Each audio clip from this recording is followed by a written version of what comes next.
కొంత వివాదాస్పదమవుతున్నటువంటి వ్యవహారంలో వీర్లపల్లి శంకర్ ఎవరైతే అధికార పార్టీకి సంబంధించినటువంటి షాద్నగర్ ఎమ్మెల్యే ఉన్నారో ఆయన కొంత అసభ్యంగా కొంత సైగలు చేయటం, బీఆర్ఎస్ పార్టీ నాయకుల్ని మీ ఇష్టం వచ్చినట్టు చేసుకోండి అంటూ కూడా సైగలు చేయటం, మరోవైపు పెద్ద ఎత్తున కొంత వీర్లపల్లి శంకర్ చేసినటువంటి అనుచిత అసభ్య ప్రవర్తన మీద ప్రస్తుతం తెలంగాణ రాజకీయాల్లో తీవ్రమైనటువంటి దుమారం రేగుతోంది. ఎందుకంటే ఆయన ఎమ్మెల్యే తీరు పైన కొంత బీఆర్ఎస్ పార్టీ నాయకులు కూడా మండిపడుతున్నటువంటి వ్యవహారం.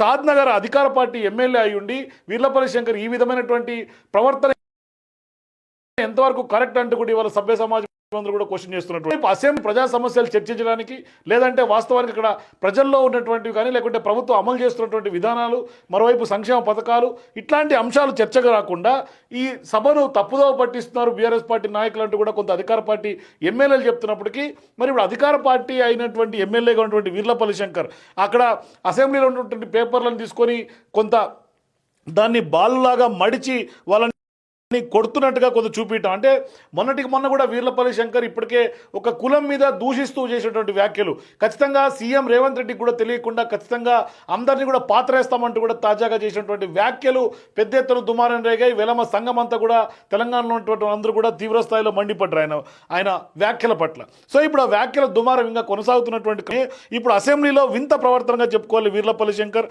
ఆయన చాలా సౌమ్యుడు వాస్తవానికి వీర్లపల్లి శంకర్. అట్లాంటి ఎమ్మెల్యేగా ఉన్నటువంటి వీర్లపల్లి శంకర్ అసెంబ్లీలో ఈ తరహా బిహేవియర్ని చూసి అందరూ ముక్కును వేలేసుకుంటున్నటువంటి పరిస్థితి కనిపిస్తుంది.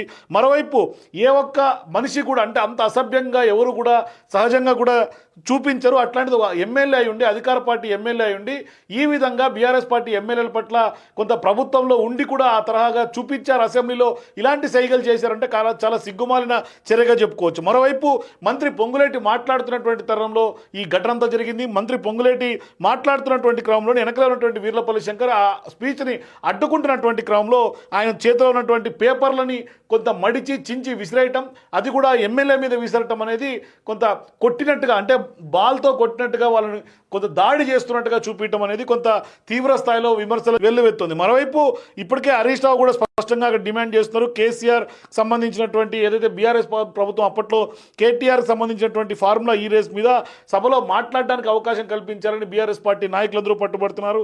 అంటే ఒక సభ్యుడి మీద అక్రమ కేసు పెట్టినప్పుడు ఈ సభ్యుడికి చెప్పుకునే అవకాశం ఇవ్వాలి కదా అనేది బీఆర్ఎస్